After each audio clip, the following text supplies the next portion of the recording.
دوستو اگر آپ اس دنیا کو تھوڑا سا اوپن مائنڈڈ ہو کر دیکھیں تو آپ کو بہت سے ایسے حقائق نظر آئیں گے جو آپ کے بالکل سامنے تو ہیں لیکن آپ نے شاید پہلے توجہ ہی نہ دی ہو۔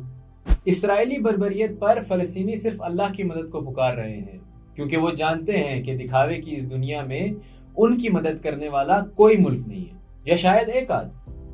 جی بالکل، آج اس دنیا میں انسانی حقوق اور جنگی قواعد کی کھلی خلاف ورزی ہو رہی ہے، پھر بھی دنیا یہودیوں کو روکنے سے قاصر ہے۔ افسوس تو اس بات کا ہے کہ مسلمانوں کا جو خون بہایا جا رہا ہے اس پر عرب ممالک خاموشی اور بے حسی کا مظاہرہ کرتے ہیں۔ اسرائیل کی کھلی دہشت گردی پر صرف بیان بازی سے کام لیا جاتا ہے۔ اگر چاہیں تو یہ ملک اسرائیل کے خلاف سخت قدم بھی اٹھا سکتے ہیں، لیکن افسوس کہ ان ممالک میں جن میں سے چند ایک کے اسرائیل کے ساتھ سفارتی تعلقات بھی ہیں، خاموشی اختیار کر رکھی ہے۔ یہ بات تو صاف ظاہر ہو چکی ہے کہ عربوں سے کچھ ہونے والا نہیں ہے۔ ان میں سے نہ ہی کوئی سخت قدم اٹھا سکتا ہے اور نہ ہی کوئی آسان، کیونکہ اس کام کے لیے ایمان اور بہادری کی ضرورت ہے جو کہ دور دور تک دکھائی نہیں دیتی۔ عرب ممالک کے دولت مند حکمرانوں کی معنی خیز خاموشی امت مسلمہ کا خون بہانے والوں کو حوصلہ دے رہی ہے۔ کہاں ہے وہ مملکت اسلامیہ قائم کرنے کا دعویٰ کرنے والے؟ کہاں ہے طالبان؟ کہاں ہے داعش اور النصرہ جو اپنے آپ کو مسلمان کہتے ہیں؟ کیا ان کے کانوں تک مظلوم فلسطینی اور ان کے بچوں کی چیخیں اور آہیں نہیں پہنچ رہی ہیں؟ ان نام نہاد اسلامی تنظیموں کو تو خود اپنے مسلمان بھائیوں کا خون بہانے میں لطف ملتا ہے۔ اسلامی حکومت کے قیام کے نعرے کی آڑ میں یہ شدت پسند تنظیمیں اپنے کلمہ کو بھائیوں کا خون بہانے کو جہاد کہتی ہیں۔ اب جہاں تک بات عوام الناس کی ہے تو وہ حکمرانوں کی بے حسی کے باوجود خاموش نہیں ہیں۔ وہ کسی نہ کسی طرح سے اپنے غم و غصے کا اظہار کرتے ہیں، اور جن کے دل میں ذرہ برابر انسانیت ہے وہ اپنے اپنے طریقے سے اسرائیل کی بربریت کی مخالفت کر رہے ہیں۔ خود امریکہ، برطانیہ اور یورپ میں بھی لوگ اسرائیل کے خلاف احتجاج کر رہے ہیں، لیکن صرف احتجاج کرنے سے اسرائیل پر کوئی اثر ہونے والا نہیں ہے، کیونکہ جس ملک کو اقوام متحدہ کے قوانین کی پرواہ نہیں ہے وہ احتجاجی مظاہروں کو کیوں کر خاطر میں لائے گا؟ سوشل میڈیا پر اسرائیلی بربریت کی تصاویر دیکھ کر شاید ہی کوئی آنکھ ہوگی جو نم نہ ہو۔ معصوم بچوں کی تڑپ، خون میں نہائی لاشیں، ملبے کے نیچے دبے انسانوں کے پامال اجسام، سکولوں، مساجد، مدارس پر بمباری، یہ سب دنیا کی آنکھوں کے سامنے کیا جا رہا ہے اور دنیا بے بس تماشائی بنی ہوئی ہے۔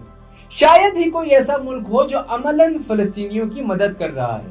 ہر دردمند انسان اسرائیلی ظلم اور بربریت کا بدلہ لینا چاہتا ہے، لیکن عام انسان اتنی طاقت نہیں رکھتا کہ وہ اسرائیل کو جنگ کے میدان میں کوئی بڑا نقصان پہنچا سکے۔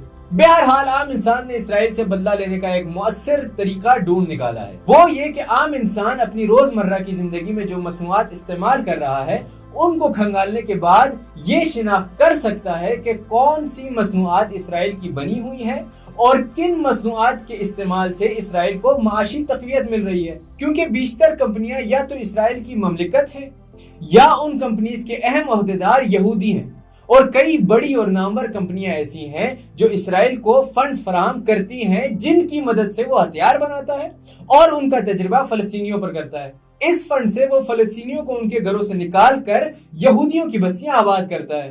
اس فنڈ سے وہ موساد جیسی تنظیم چلاتا ہے جس سے خود امریکہ بھی خوفزدہ ہے۔ اسی فنڈ سے وہ امریکہ کے ارکان پارلیمنٹ کو خریدتا ہے اور پھر امریکہ مسلم حکمرانوں کو خرید لیتا ہے اور پھر یہ نظام چلتا رہتا ہے۔ آج دنیا میں امریکہ کی مرضی کے بغیر کوئی حکومت نہیں کر سکتا اور خود امریکی حکومت یہودیوں کی مرضی کے بغیر نہیں چل سکتی۔ اس لیے ہمیں بہت غور کرنا ہوگا کہ کہیں ایسا تو نہیں کہ ہم نادانستہ طور پر ایسی مصنوعات کا استعمال کر رہے ہیں جن سے اسرائیل کی معاشی مدد ہو رہی ہے اور ہم انجانے میں فلسطینیوں کا خون اپنی گردن پہ لے رہے ہیں۔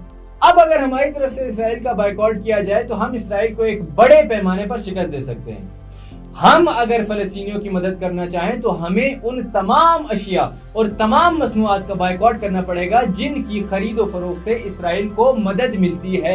ہمیں چاہیے کہ ہم پہلے ان کمپنیز کی شناخت کریں جو اس وقت اسرائیل کی مدد کر رہی ہیں اور پھر ان کی مصنوعات کا بائیکاٹ کرنے کے بعد انہی کا متبادل استعمال کریں۔